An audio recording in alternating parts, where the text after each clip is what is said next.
Este programa é livre para todos os públicos.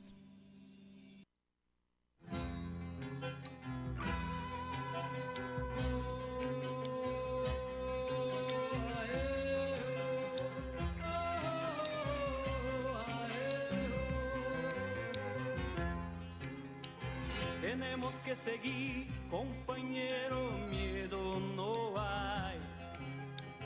Por el camino cierto, unidos para crecer y andar. Vamos a repartir, compañero, el campo y el mar.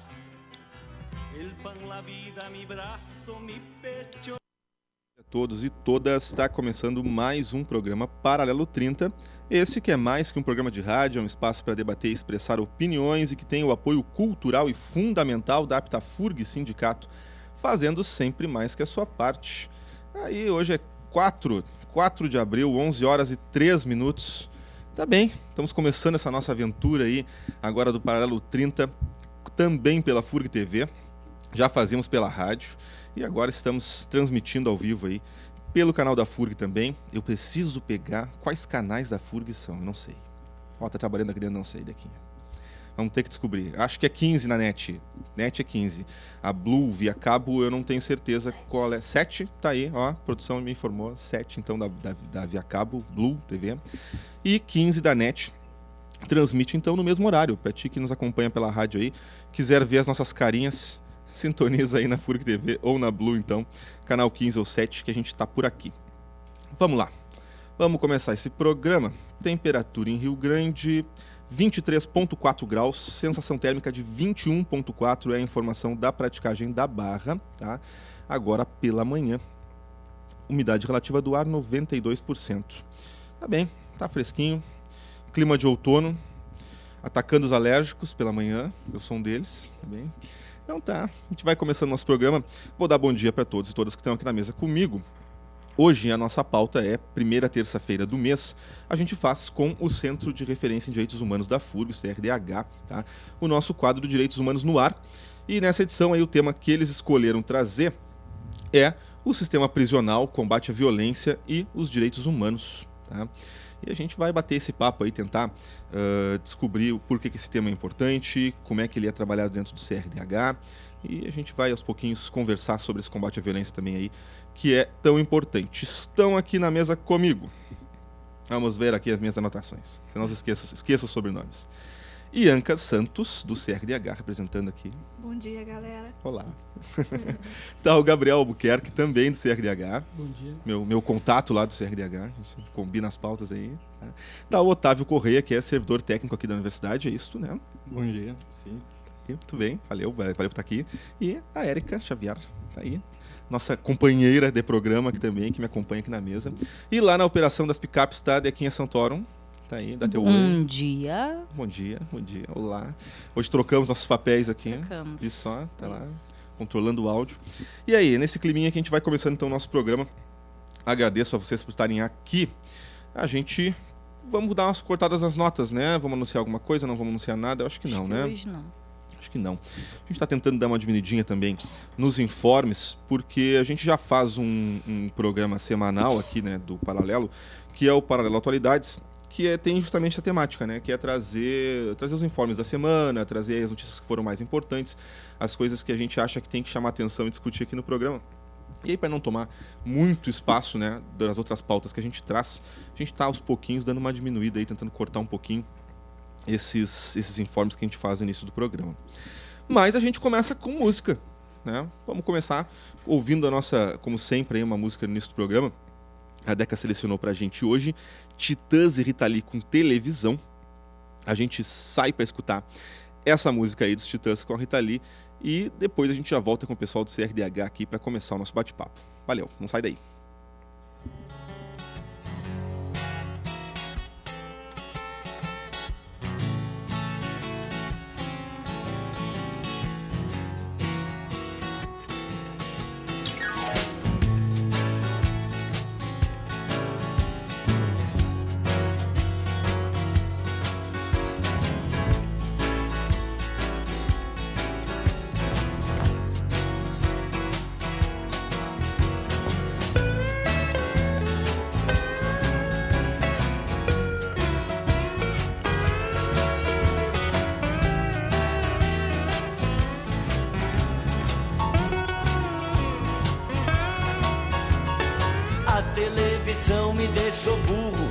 muito burro demais.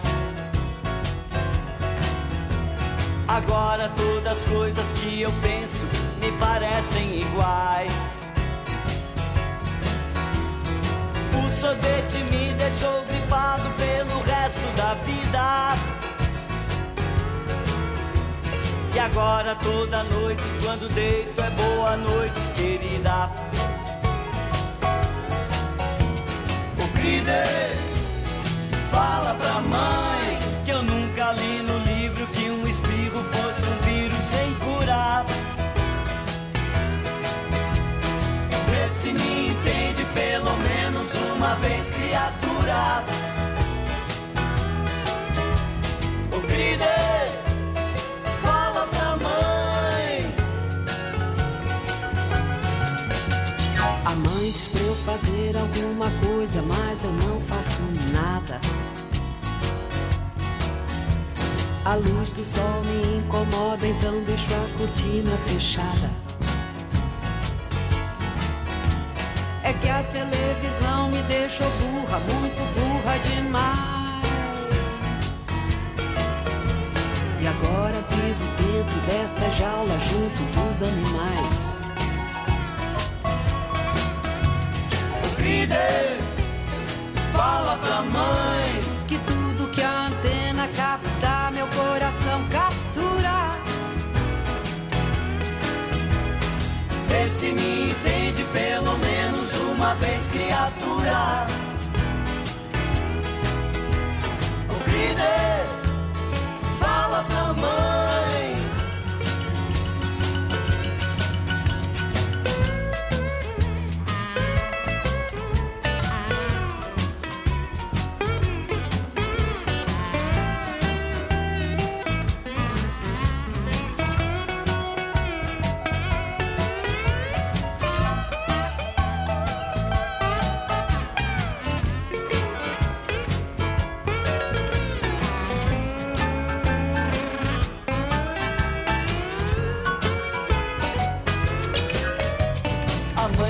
Fazer alguma coisa, mas eu não faço nada.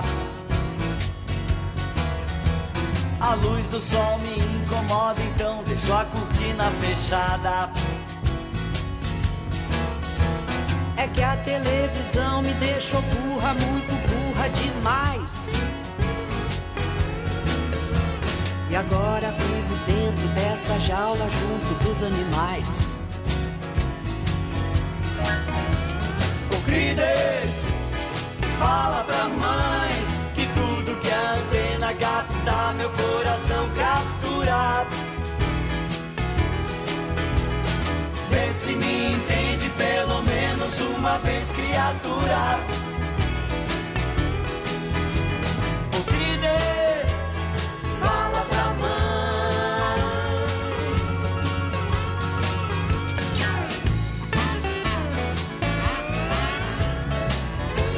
Eu não faço nada.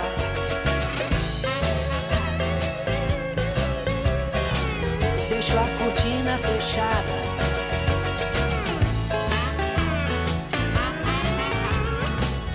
Muito burro demais.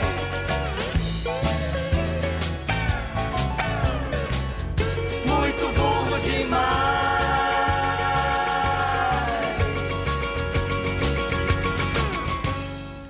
Aí, estamos de volta então com o Paralelo 30. A gente escutou Rita Lee e Titãs com televisão.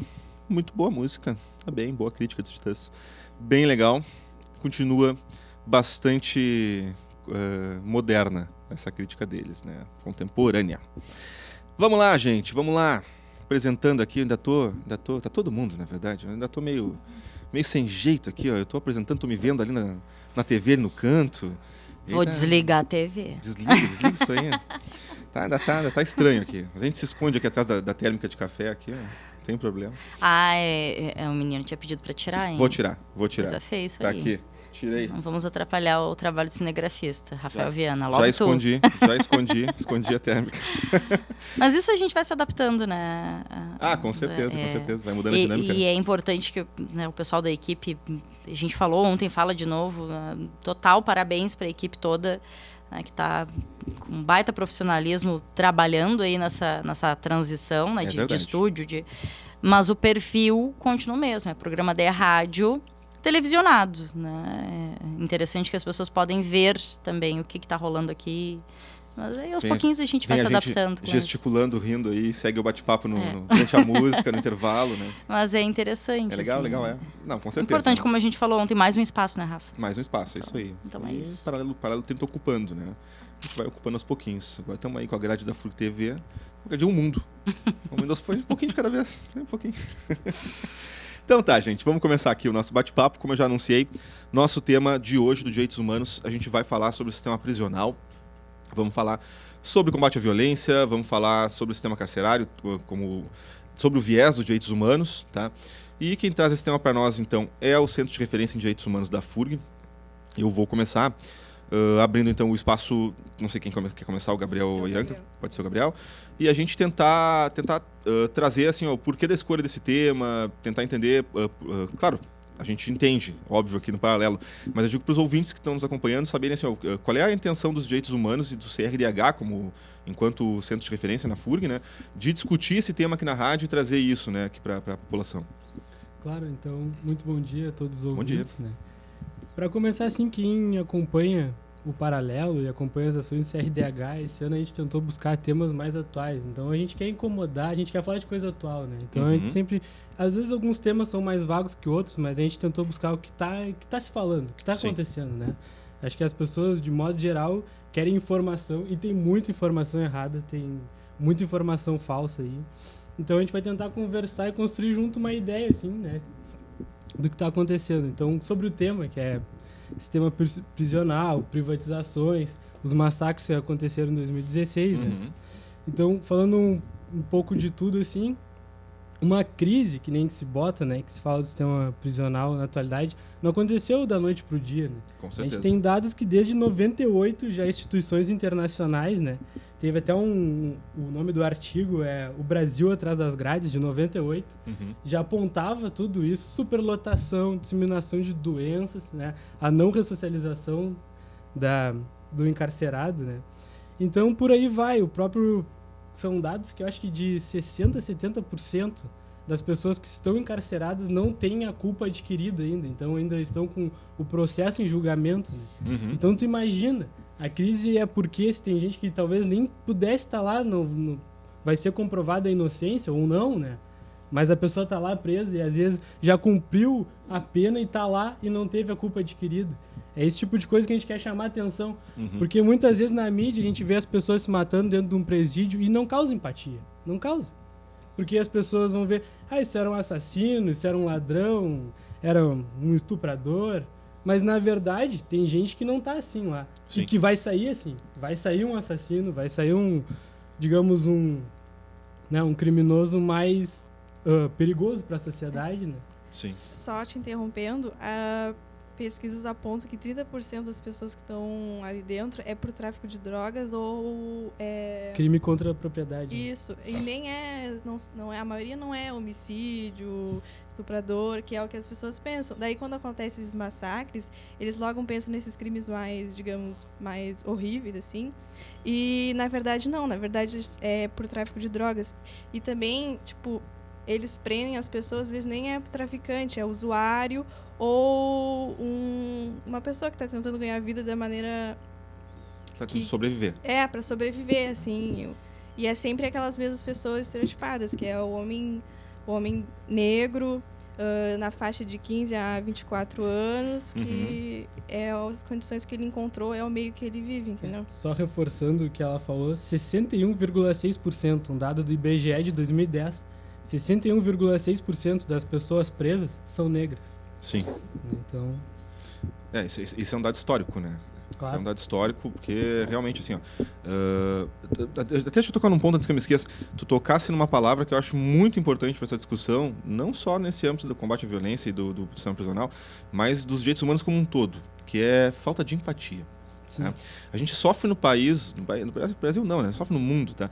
De um problema de falta de empatia, de falta de qualquer tipo de noção de compaixão. Não se pôr no lugar do outro. Exatamente, né? não se pôr no lugar de ninguém, assim, ó. As pessoas têm a mania de dar o grito aquele do, como tu falasse mais cedo aqui enquanto a gente conversava, né? Sabe, bandido bom é bandido morto, não quer levar pra casa. Ou então, como é que é? Tu pensa isso, tu tá protegendo o bandido porque não é com o teu filho, com a tua filha. E essa é uma compaixão pelo filho ou pela filha hipócrita. Claro que é. Hipócrita, porque as pessoas não conseguem se colocar no lugar dela, no lugar de quem está vivendo, na verdade, à margem do sistema, né? Que a gente sabe como é que funciona, e não consegue se colocar e ver que isso poderia estar acontecendo com qualquer um deles, e está naquele sistema carcerário ali que a gente tem, que é porco, pobre, extremamente ruim, né? E que não tem solução, pelo menos não a médio prazo. A solução... desculpa, segue. A gente até gostaria de falar, a gente trouxe assim, algumas sobre textos que a gente viu, né, de medidas a curto prazo ou médio prazo, mas chamando para o CRDH, assim, eu queria usar a tua fala. Claro. Por exemplo, isso de causar empatia. A gente tem uma oficina que é bandido bom, é bandido morto, né, uma interrogação, no qual a gente apresenta diversos crimes que as pessoas cometem e que às vezes elas nem sabem.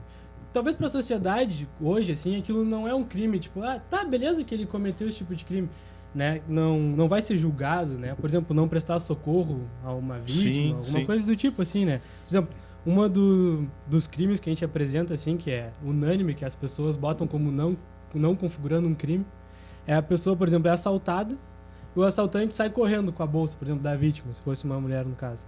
E ele é atropelado, digamos, na fuga, ou se machuca. E tu vai lá, pega a tua bolsa e não presta socorro. Isso configura crime. Talvez para a sociedade, para tua mãe, para teu pai, para teus amigos da faculdade, tu não cometeu nenhum crime. Né? Ele, bom que, né, sofreu um acidente. Só que não é. Então isso a gente tenta mostrar para as pessoas de uma forma, digamos, mais lúdica, que todo mundo comete crimes eventualmente, né? E que pode estar sujeito. Então... Eu gosto muito cair no mesmo lugar que eles estão mandando os bandidos. A posição do CRDH é mostrar que direitos humanos não é só para quem cometeu um delito, é para todo mundo. E quando tu tira um direito de alguém cometer um delito, que muitos desses, por exemplo, da situação que vive os encarcerados, tá na Constituição, tá no Código Penal, tá escrito que, né, a dignidade humana, né, tem que ser preservada. E aí tu começa a tirar esse direito. Não, esse cara não tem a dignidade humana. Mas tu tem que pensar que num outro momento pode ser o teu filho que vai estar precisando desses direitos, né? Ou vai ser tu mesmo que vai te encontrar numa situação dessa.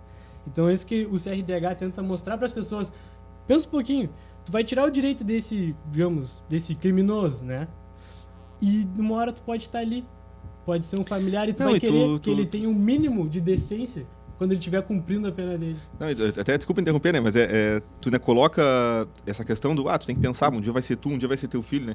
E mesmo isso ainda é egoísta pacas. Sim. Claro que né, cara? Porque as pessoas deveriam ter condições de pensar nisso sem pensar no familiar próximo, pensando né? no outro, ou pensar em si mesma.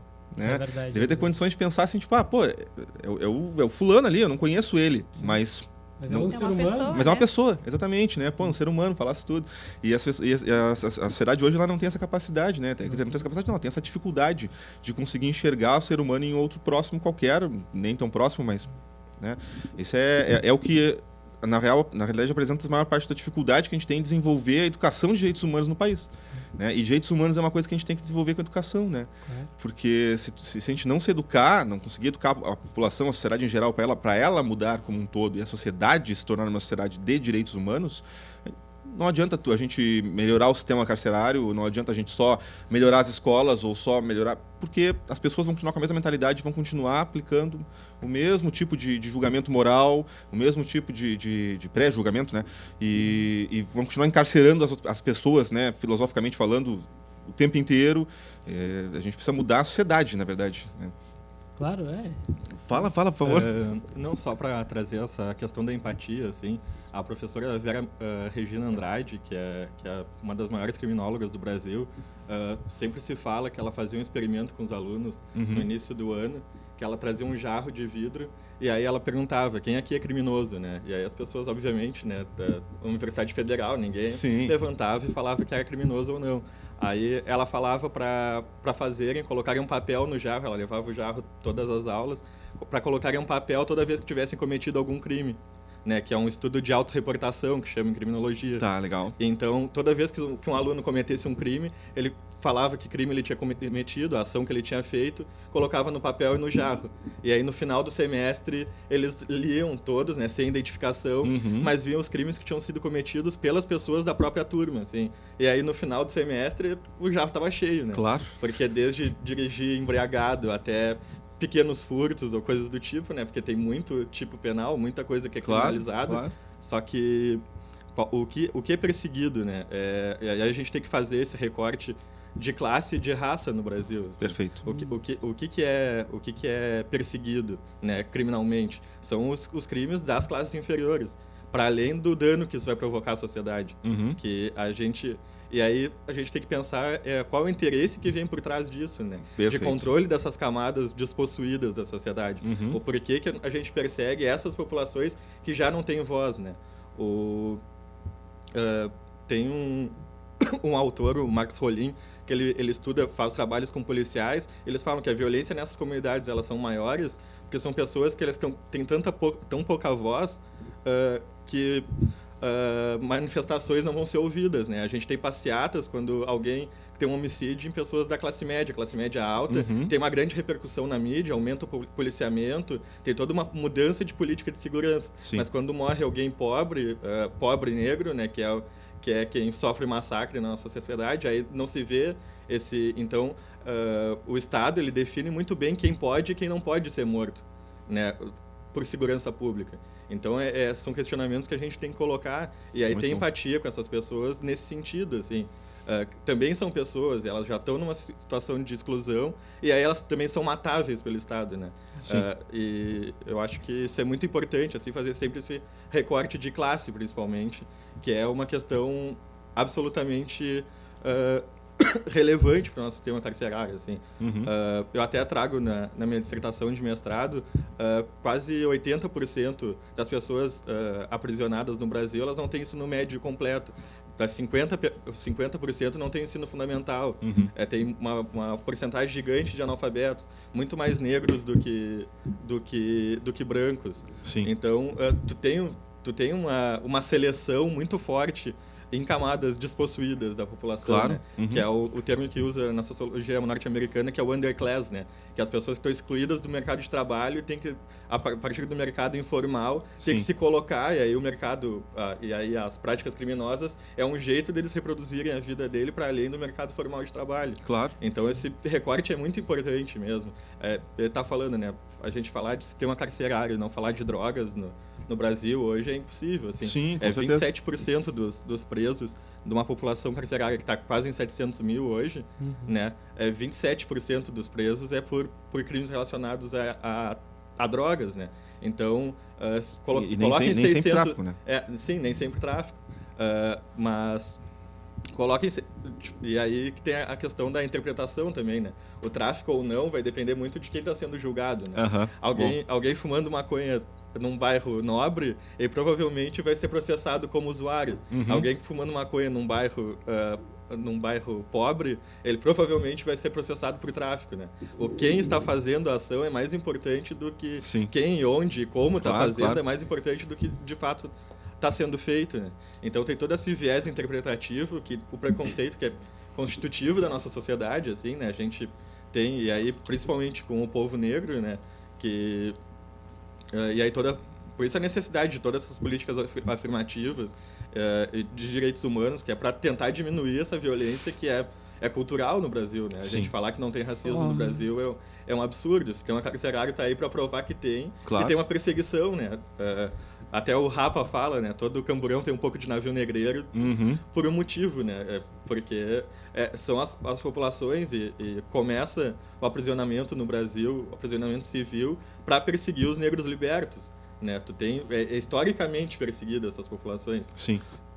Porque se tinha um medo do levante negro, né? Porque quando foram libertos, a gente tinha uma população que era basicamente negra no Brasil, né? Os brancos, a mão de obra no Brasil era uma mão de obra negra, né? Por causa do sistema escravocrata. Então, os brancos que estavam no Brasil era para controlar essa população, né? Então, só tinha... Era uma civilização, uma sociedade de escravos e pessoas que controlavam esses escravos, né? A mão de obra era negra. quando eles foram libertos, tinha o Darcy Ribeiro traz dados que tinha uma proporção de quase 5:1, né? E aí teve todo o processo de embranquecimento e incentivo a imigração para o Brasil, e aí trouxeram europeus e tal, para uma questão de higienização racial, assim, porque se entendia que os negros não poderiam ser uma mão de obra livre, então tem essa exclusão desde o princípio. Sim. Então, eu acho importante, assim, trazer esse recorte de classe e de raça para o debate. Muito bom. Rafa, alertando para o horário, mas só para contribuir, desde o início da conversa, fiquei lembrando do que trouxemos ontem, né, da questão da paralisação, né, do dia de luta, que compreendeu ali a pauta, né, dos trabalhadores do Polo Naval de Rio Grande, que perderam o emprego. E aí teve ali envolvimento de sindicatos metalúrgicos e vários outros movimentos e sindicatos se somaram ali solidariamente, né? Mas ontem a gente leu até um texto, né, que é do Luciano Lobato, estava aí nas redes, que refletia de fato um pouco disso que a gente está falando, da falta de empatia ou de pertencimento, ou de compreender de fato o que está acontecendo com aquele trabalhador, ou com aqueles no caso, e de que forma aquilo também me afeta, né, independente de eu perder direitos diretamente ou não. Sim. E a gente falou nisso, e o Celcinho ainda trouxe a questão, né, de não tenta te colocar em pé de igualdade com o trabalhador que está desempregado no momento que tu está com emprego. Tá? Numa situação bastante delicada como a que a gente está vivendo agora, né? E aí o Celcinho ainda disse, nós temos... É bastante grave e perigoso o que pode acontecer, né, tendo essa quantidade de desempregados, o caminho, digamos assim, é o aumento da violência, sim. No momento em que eu estou sem emprego e tenho, seja a mim mesmo para sustentar, ou a família, ou as contas, etc e tal, sim. A lógica é da sobrevivência e do aumento da violência. Sim, com certeza. Então, ataca todas e todos. Não ataca só aqueles que perderam o emprego. E aí o pessoal ontem, muitas pessoas nas redes dizendo, né, mas se adiantasse alguma coisa o que eles estão fazendo. Gente, né, por óbvio que tu fazer uma manifestação com o trancamento dos ônibus não vai, num estalar de dedos, devolver os empregos para quem os perdeu. Mas sim, de grito, né? Sim, tem que adiantar, porque senão daqui a pouco, infelizmente, o grito por sobrevivência vai ser outro. E sim, a violência já está aumentando e vai aumentar, porque o reflexo é esse, né? Sim, a lógica é essa, né, do sistema. Então, trazendo para a realidade que tivemos aqui ontem, e para que as pessoas que estão nos ouvindo, se foi, né, uma ou um dos que se manifestou dizendo, mas tem que respeitar o nosso direito de ir e vir. Gente, por favor, né? Vamos atentar. Com certeza. Vamos atentar para o que está acontecendo. Vamos chamar de novo para a falta de empatia das pessoas. Né? Desculpa, antes de trazer de volta o tema, eu vi que o Gabriel já ia começar a falar, mas são 11h30, quase 31. A gente faz um intervalinho rápido agora e voltamos daqui a pouquinho, pode ser? Pode ser, Dequinha? Então, claro. A Dequinha tá pronta aí? Então vamos soltar o intervalo. Quem tá aí com a gente, não sai daí, fica aí que a gente já volta daqui a pouquinho.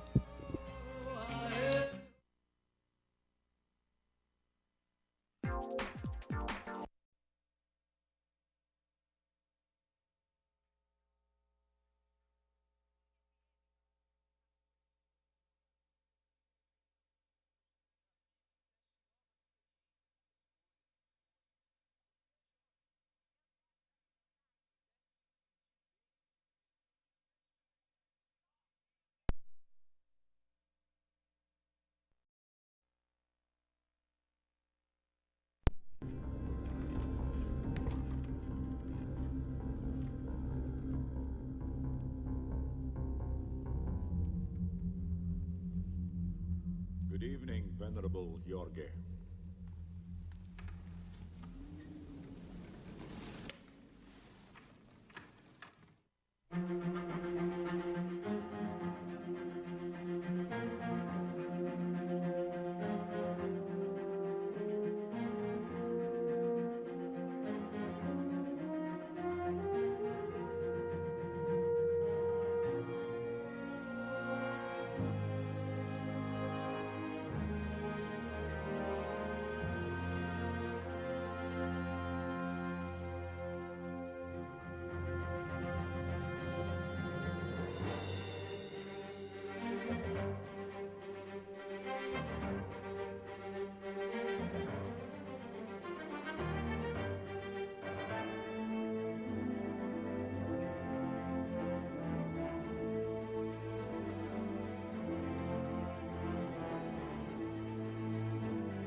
Não vim pra desistir. Não vim pra desistir. O Brasil vou defender. O Brasil vou defender. E não pode, eu vou subir. E não pode, eu vou subir. Dos 465 atletas do time Brasil nos Jogos Olímpicos, mais de 140 são militares. Seja nas fronteiras ou na superação dos limites, nossas forças estão com o Brasil. E não pode, eu vou subir.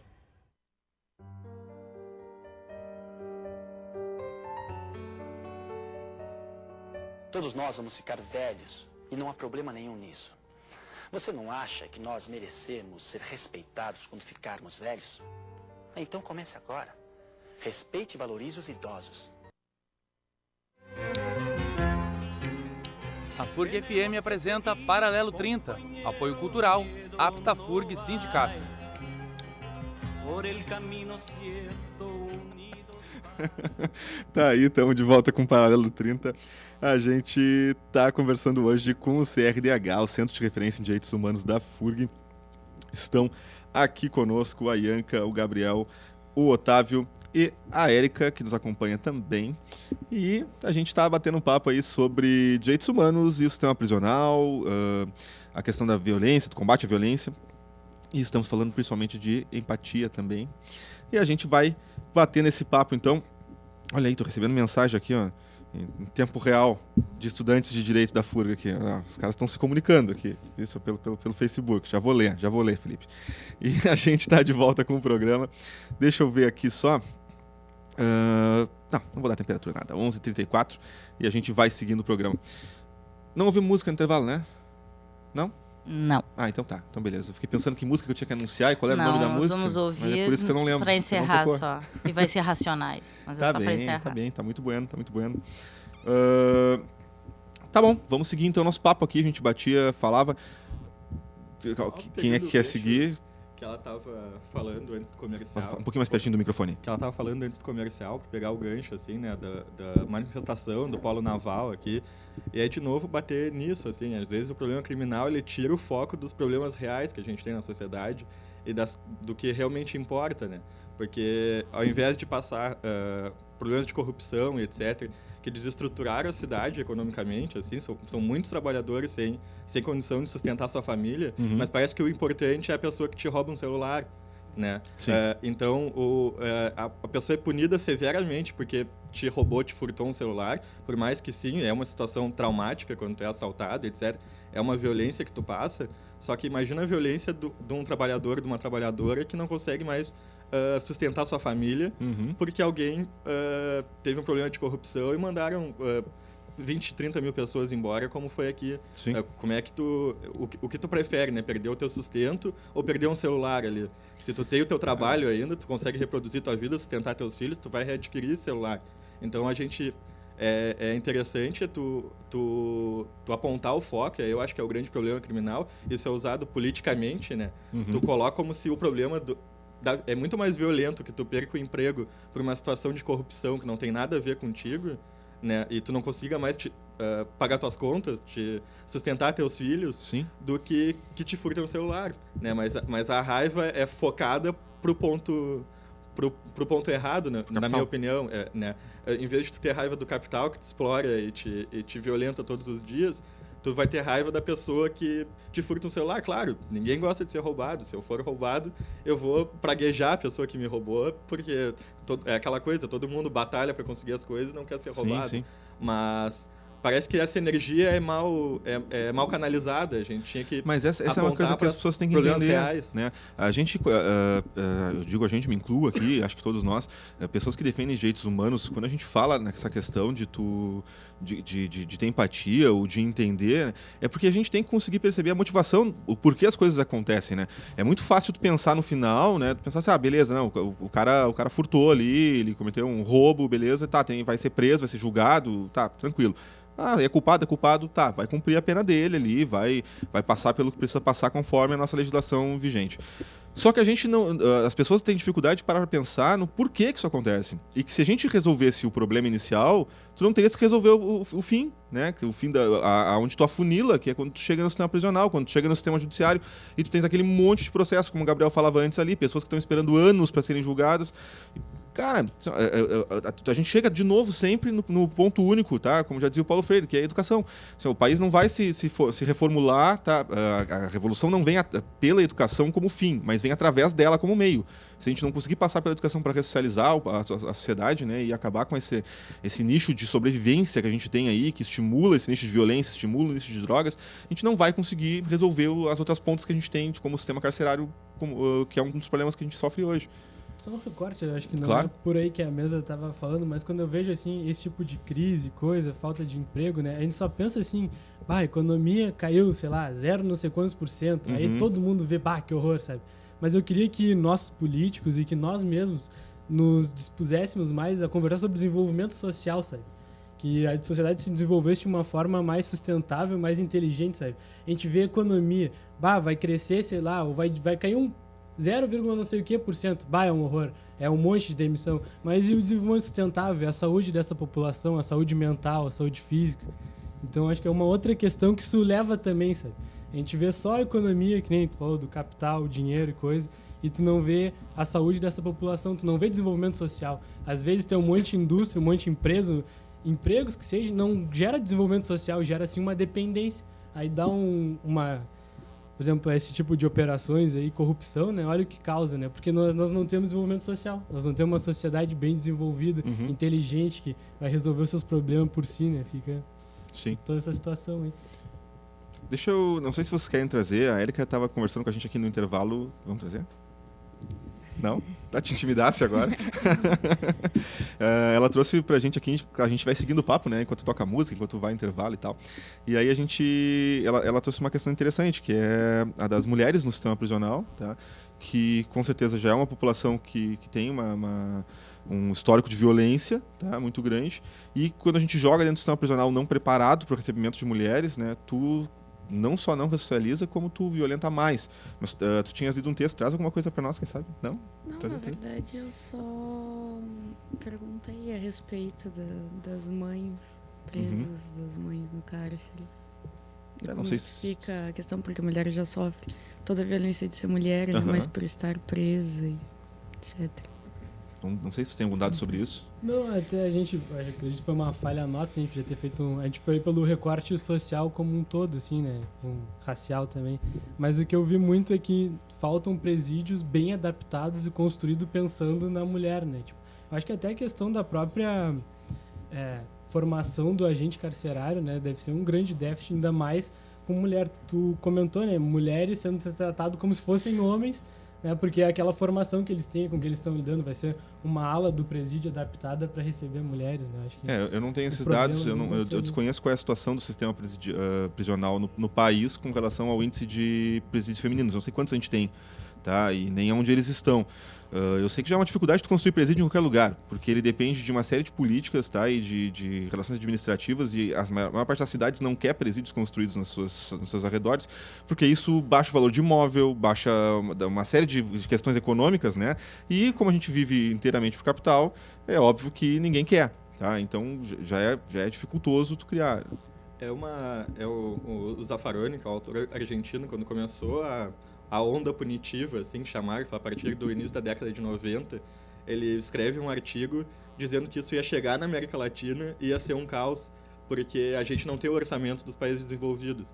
Então a gente ia aprisionar na velocidade que os países desenvolvidos estavam aprisionando, isso aconteceu, todas as políticas de encarceramento, elas aumentaram, né? A partir da década de 90, de 90 a 2015, a gente quintuplicou a nossa população carcerária, né? A gente tem aí 100 anos de governo, de prisões civis, né? Até aí, e daí, nesses últimos 20, 30 anos, a gente quintuplicou a nossa população, né? E o Zaffaroni fala isso já, quando ele viu que isso estava começando a acontecer, ele falou: quando chegar aqui vai ser o caos, porque a gente não tem o orçamento que os norte-americanos têm para construir presídio. E ele realmente tem razão, assim, né? Hoje a Anistia Internacional dá uma superlotação de 125%, né, que é 25% faltando, né, de vagas, como um estado crítico. E o Brasil está trabalhando com 170%. Né? A gente tem quase um déficit de... Tem 2 pessoas para cada uma vaga, né? Sim. A gente tem quase o dobro. Então, imagina uma cela que era para ter 10 pessoas, tem 20. Eles não conseguem dormir, né? Aqui na PEG tinha uma coisa muito interessante, assim, quando eu trabalhava na execução criminal, um dos lugares mais disputados dentro da cela era embaixo da cama porque não chovia. Né? Isso acontecia, se falava assim com os apenados, etc. Claro. Então, é uma situação bastante grave, assim. E qual é o problema no Brasil, esse problema de orçamento, né? É bom, num país que tem todo um déficit de desenvolvimento social, como o colega estava falando, investir em sistema carcerário é a última pauta. Com certeza. E isso tu ouve da população, né? Pô, o meu filho não tem um curso profissionalizante, vão dar curso profissionalizante pro preso, né? E aí fica essa coisa de sempre a pessoa, claro, que está aprisionada, ela vai ser levada em último caso, porque a gente tem um déficit social muito grande como um todo. É né? brabo. Tu ia trazer alguma coisa, eu acho, né? Não, eu ia falar em relação ao presídio feminino, como ele não é bem estruturado, que às vezes as presas não têm absorvente, entendeu? E é uma necessidade da mulher, todo mês ela menstrua e não tem um absorvente para ela usar, entendeu? A situação às vezes usa um pano, uma coisa assim, e isso é muito triste. E outra coisa que a gente estava conversando anteriormente é sobre a revista, né? Quando a mulher vai visitar o homem, ela passa uma revista e é totalmente diferente do homem. Ela tem que agachar 3 vezes por baixo de um espelho. Eles, dependendo, era para ser uma mulher mexendo, às vezes é até um homem, mexe ali na vagina para ver se não tem nada escondido. E é uma situação horrível. Daí tu não tem nem como ir lá visitar a pessoa que tu gosta ou o teu familiar, porque tu passa por essa situação extremamente abusiva. Com certeza. Vou fazer um comentário lembrando, né, quando a Érica trouxe a questão e agora a Ianca comentando, lembrando das meninas do NEPEGS, né, aqui do IFE, RS, que tem trabalhado essa questão das mulheres no cárcere, né, e até vai uma boa sugestão de link, uma dessas para uma atividade, porque é assim, um trabalho que elas estão fazendo é muito legal. E elas fizeram agora na atividade do 8 de março, né, uma oficina, né, que tinha ali, enfim, um tema específico a ser trabalhado, a questão da sororidade, né, da empatia, e a montagem de kits de higiene para as mulheres.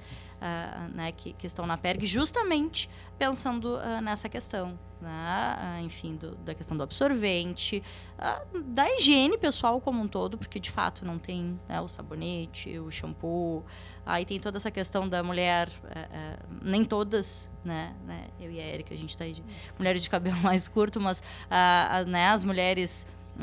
por óbvio que são a maioria com cabelos compridos comparado aos homens, não tem como fazer higiene, enfim, né?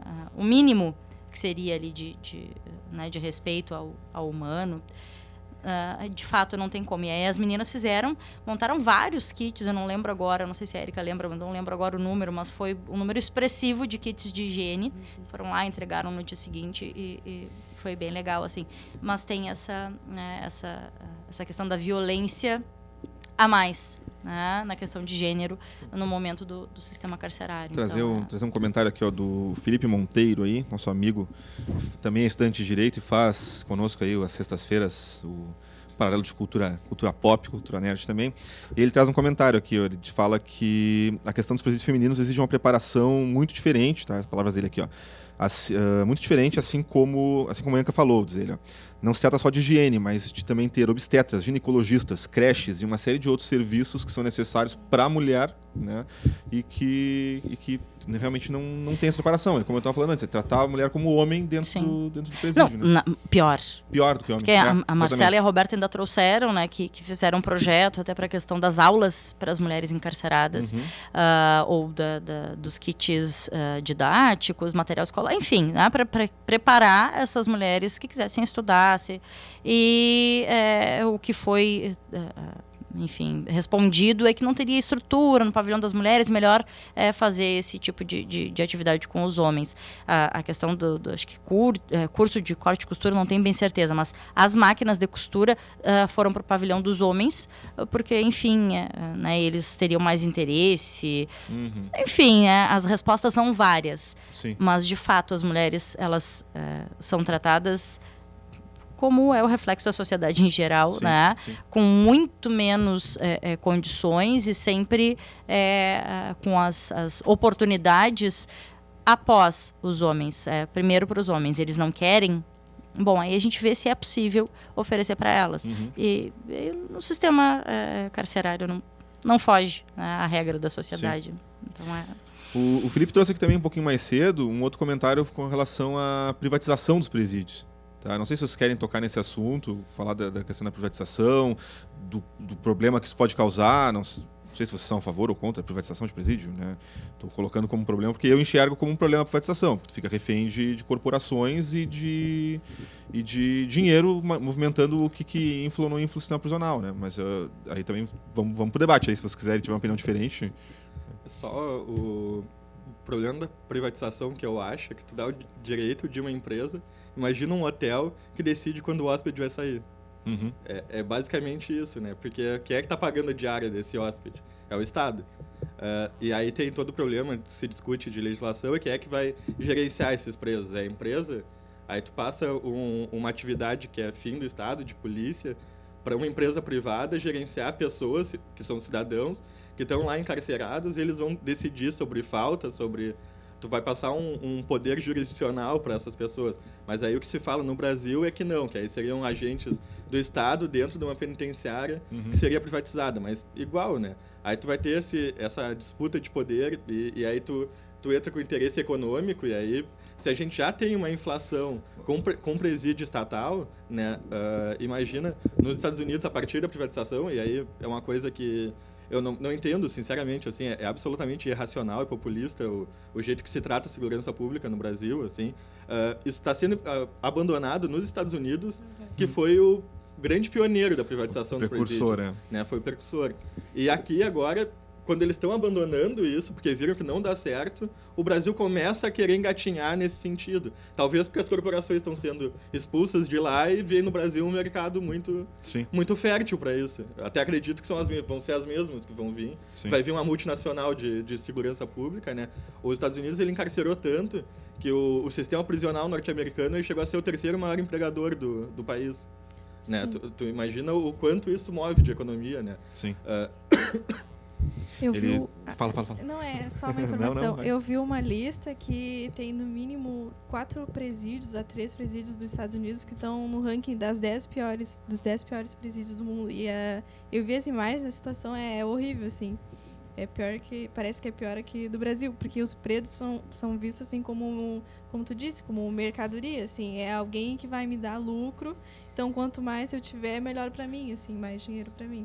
Tirando a questão que é bem polêmica também, que é o complexo industrial prisional, assim, que se faz nos Estados Unidos, que é a questão de explorar a mão de obra desses presos. Né? E aí tem empresas, até empresas de informática, usam a mão de obra deles, que é uma mão de obra absolutamente barata, né? Muito mais barato que o trabalhador livre. E aí teve vários casos até de trabalho escravo dentro dos presídios por estar utilizando essa mão de obra. Né? Deixa eu só trazer uma contribuição. A participação da Maria de Lourdes Lose na chamada.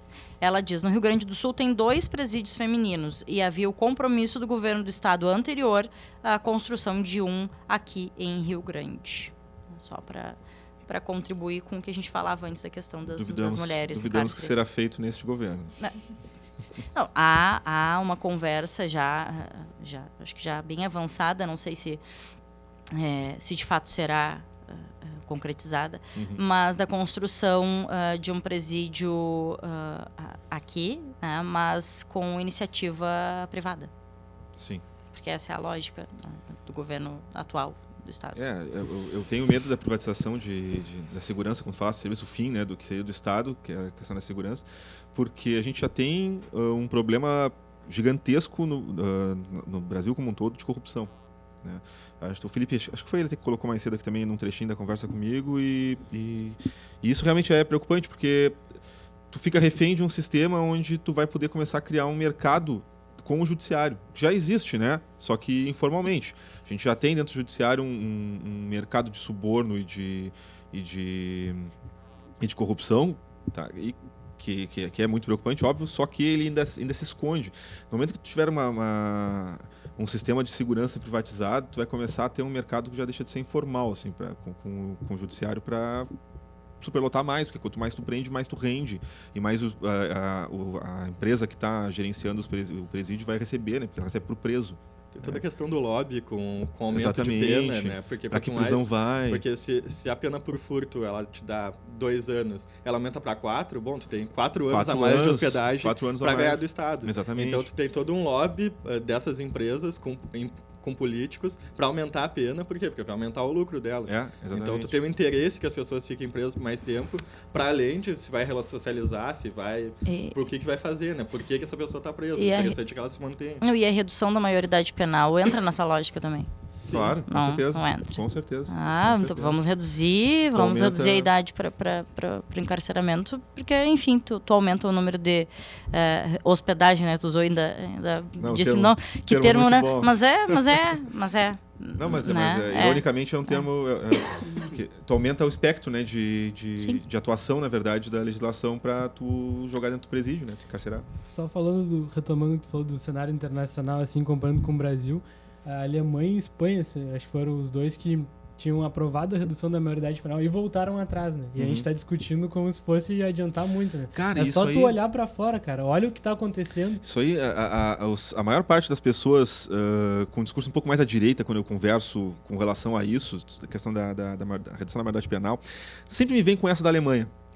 Porque na Alemanha passaram para tal coisa, na Europa em tal lugar passaram. Atrás. Só que, cara, não, e mesmo que não tivesse voltado, tu já viu como é que funciona na Alemanha, tá? O sistema deles de cárcere para infantos juvenis? Não. Entendeu?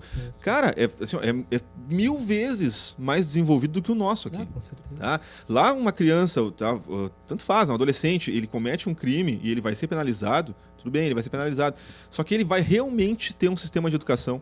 Ele vai realmente ser ressocializado. Ele não vai ser jogado dentro de um lugar qualquer ali para... Alguém falou mais cedo, né? Como é que era a faculdade do crime? Ou algum termo que eu costumo usar, né? Tipo, que vai tornar ele mais violento, mais agressivo e mais malandro no sentido do que fazer na questão da sobrevivência dele ali. Cara, lá eles poderiam, se quisessem, prender, porque eles têm uma concepção mais elevada ali de como tratar com dignidade o sistema prisional deles. Tá? A gente não consegue fazer isso aqui, cara. Só mantendo aí para ver como, para exemplificar assim com números, né? Na Alemanha, aproximadamente 10% das condenações vão resultar em regime fechado. Então, quando aquele ser humano não tem a condição de viver em sociedade, não cárcere fechado, né? Um regime fechado. E aí nosso está girando em 70%, 80%. Imagina. Gente que nem foi julgado. Sim. Pra tu ver a diferença, né? Quando quiser. Que a gente tem um problema de não ser uma resposta racional, né?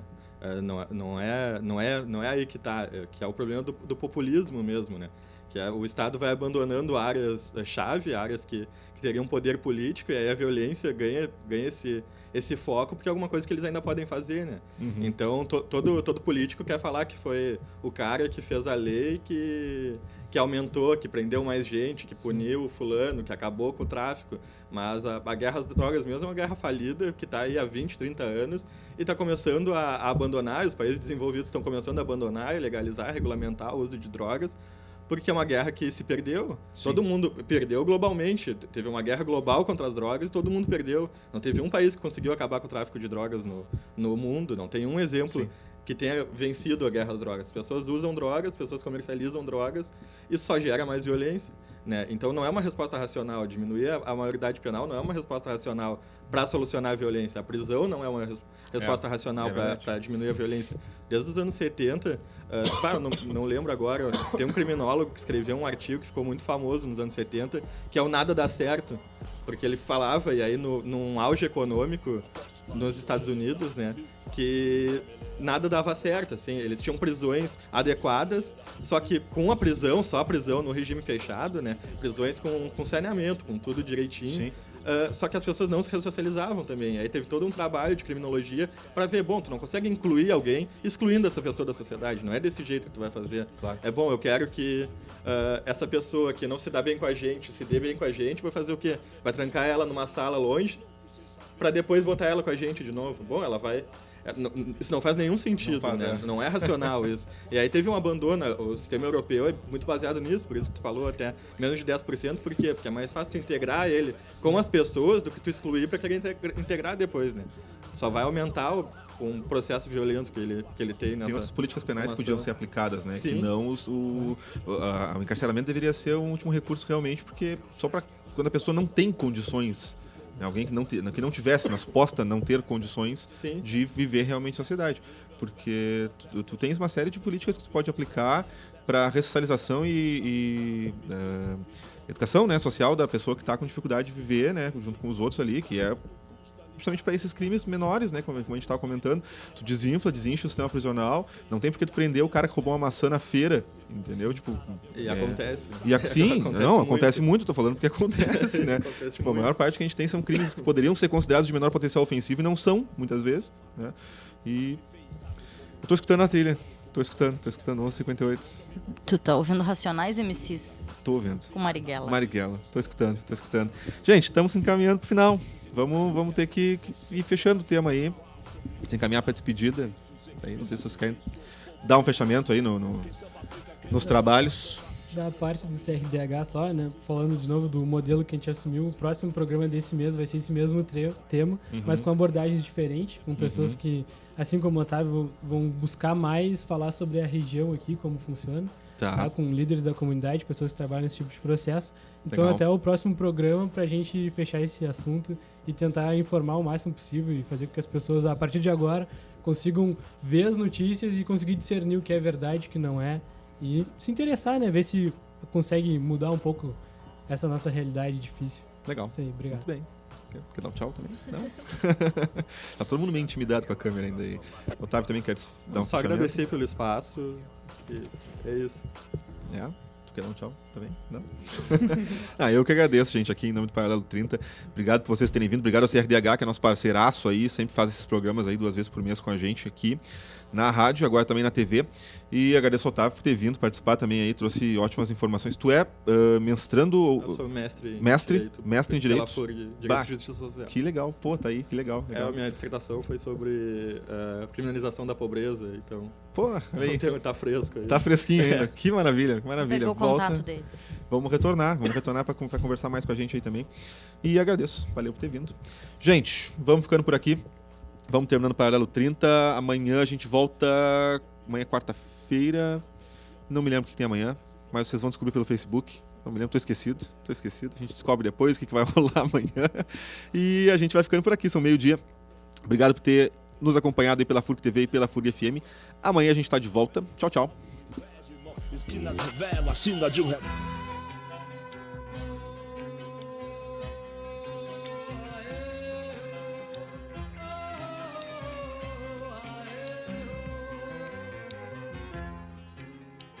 Tenemos que seguir, compañero, miedo no hay.